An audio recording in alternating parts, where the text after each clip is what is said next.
Bonjour Pierre, merci de répondre à mon coup de fil. Bonjour maître, merci à vous. Nous sommes entrés en contact à la suite du tweet que j'avais fait concernant nos pauvres vieilles églises que l'on Oui, détruit avec un plaisir sadique. Et vous avez eu la gentillesse de me contacter pour me dire que vous étiez déjà mobilisé pour la défense de nos vieilles âmes et que vous étiez prêt à travailler avec moi.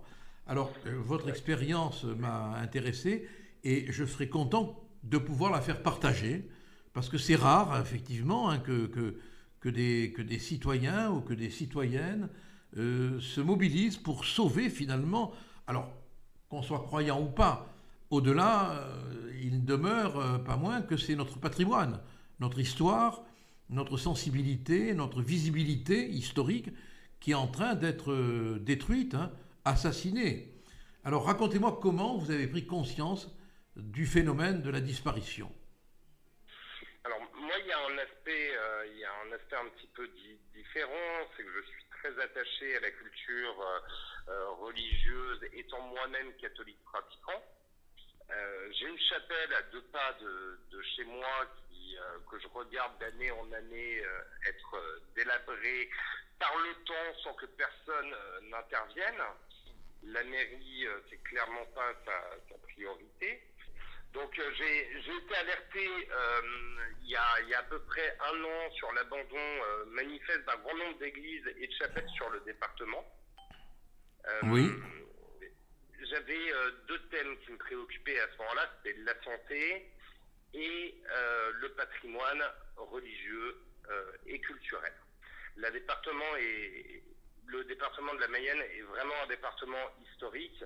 On a énormément de chapelles, notamment 19e. Je ne sais pas si vous vous souvenez, je n'en doute pas, il y a quelques mois, Roselyne Bachelot, notre ex-ministre de la Culture, jusqu'en 2022, avait fait la promotion de son livre sur les plateaux. Il nous expliquait qu'il fallait se résigner à abandonner oui, un oui, grand oui, nombre oui, oui. d'églises, voilà, qui n'avaient pas une valeur patrimoniale, selon elle. Et bien sûr, elle désigne les églises construites au 19e siècle. Alors, juste pour parler du département de la Mayenne, hein, si vous me le permettez, Oui, oui, bien sûr. je vais faire un petit brin d'histoire. La guerre franco-prussienne, donc on est début 1871, il y a l'armée du général Chanzy qui s'est repliée derrière la Mayenne après une grosse défaite au Mans. La Mayenne est très catholique, en tout cas à l'époque, parce Oui, que les choses changent, est en prière. Et donc, on a une apparition mariale à Pontmain sur le département. Là, l'armée prussienne stoppe son avancée. Et on voit dans tout le département des chapelles, des oratoires, des églises oui, que les Mayennais construisent en action de grâce, souvent à la sueur de leur front, avec leurs petites économies, voilà, en action de grâce pour remercier voilà, la Sainte Vierge.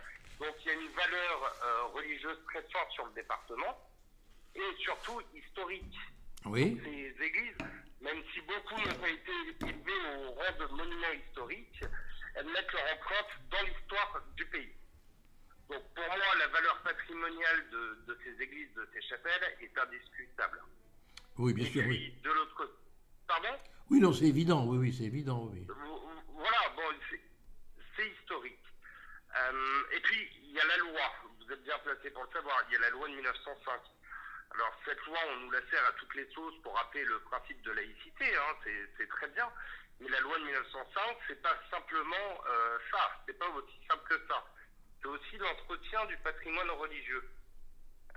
Pour rappel, la récupération de tous ces biens de l'Église a fait de l'État le premier propriétaire du pays. Depuis 1907, vous m'arrêtez si je me trompe, mais l'entretien de ce patrimoine est confié à la commune qui en devient propriétaire. Absolument, oui, oui.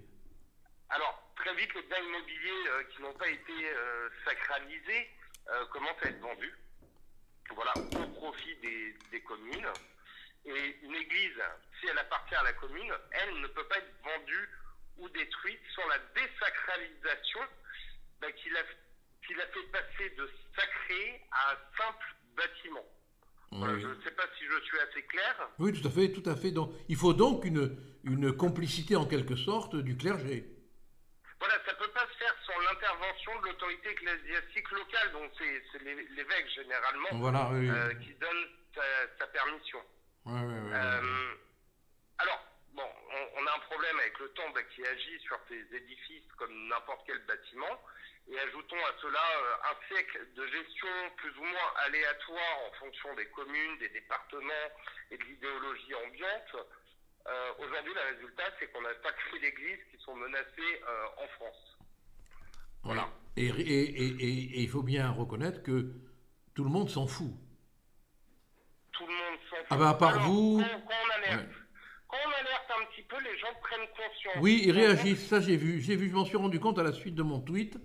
Je m'en suis rendu compte. Mais du reste, profitons-en hein, pour leur dire que s'ils veulent nous rejoindre dans ce combat, ils le peuvent. Hein. Ils le peuvent. Hein. Il suffit soit de vous contacter, soit de me contacter. Hein.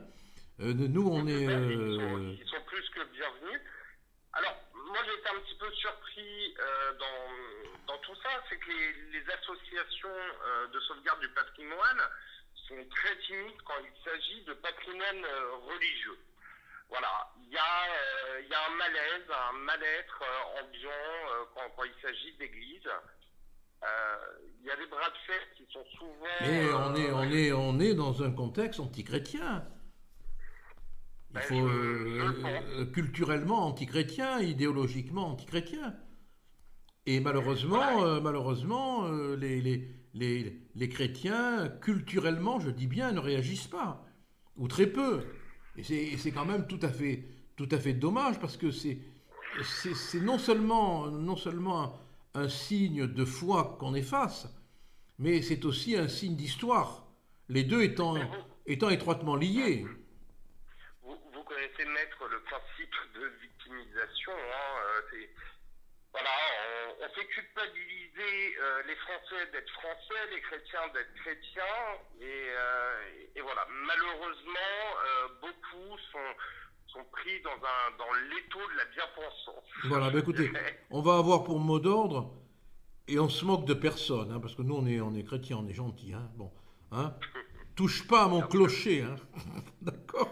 Touche pas à mon clocher, touche pas à mon église. En parlant de clocher, je peux vous parler un petit peu de la Mayenne? Oui, bien sûr. Voilà, alors, moi j'ai été alerté au mois de janvier par voie de presse que l'église de la Baconnière, une petite église au-dessus de Laval, va être détruite, que l'acte de désaffection a été signé par la préfecture, donc j'ai été un petit peu révolté. J'ai beaucoup communiqué dessus sur les réseaux sociaux, et 2-3 petites associations au niveau local ont pris au bon mon appel et se sont retrouvées à la Baconnière. 30 personnes devant, 30 antifascistes qui criaient à mort les fachos, et 40 CRS pour une église de village en Mayenne. C'est dingue, hein, c'est dingue, oui. Ils sont des fous. Hein. Voilà. Alors, bon, du coup, je suis allé voir un petit peu ce qu'avait fait la municipalité. Et depuis 40 ans, elle n'agit pas.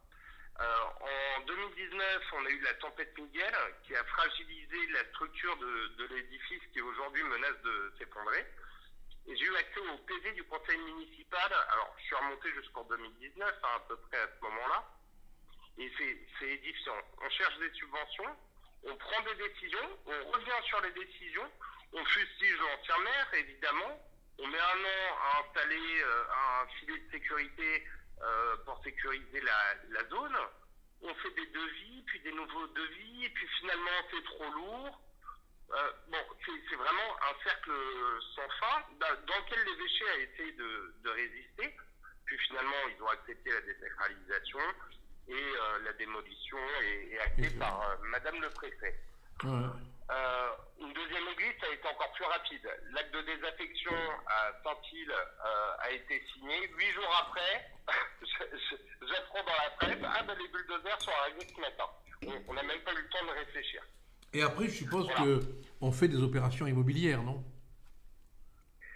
Alors c'est un petit peu flou.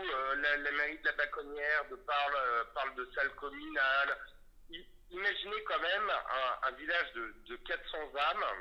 En plus, en hauteur, l'église de la Baconnière, quand on sort de la Vanne, on la voit de très loin. C'est un petit village qui est en hauteur. C'est très joli, c'est vallonné. Il n'y a que l'église, en fait, qui est là et qui donne une attache patrimoniale au village. Et oui, c'est l'âme du village. Ouais, voilà. Ouais. Voilà. Alors, on a une cloche qui est classée monument historique dedans. Alors, ils vont la déplacer ou autre.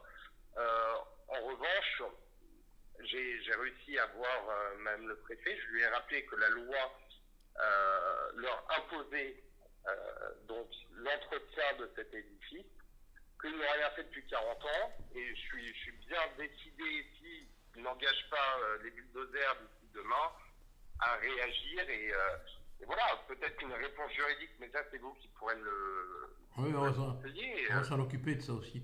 Écoutez, il faut qu'on interrompe notre entretien, sinon il va être trop long et les gens ne nous écouteront pas. Vous savez qu'aujourd'hui, il faut être bref. Bon, je l'ai remarqué. Il faut être bref pour être écouté. Bon. De toute façon, on reste en contact. Hein, vous avez mes coordonnées, j'ai les vôtres. Et puis, s'il faut venir, on viendra. Et on ne va pas laisser déraciner nos églises comme ça. Hein. Voilà. Non. Il faut éveiller les consciences. Bien sûr. Merci voilà. Et à bientôt. Hein. Merci, maître. Et bon carême, au fait. Hein.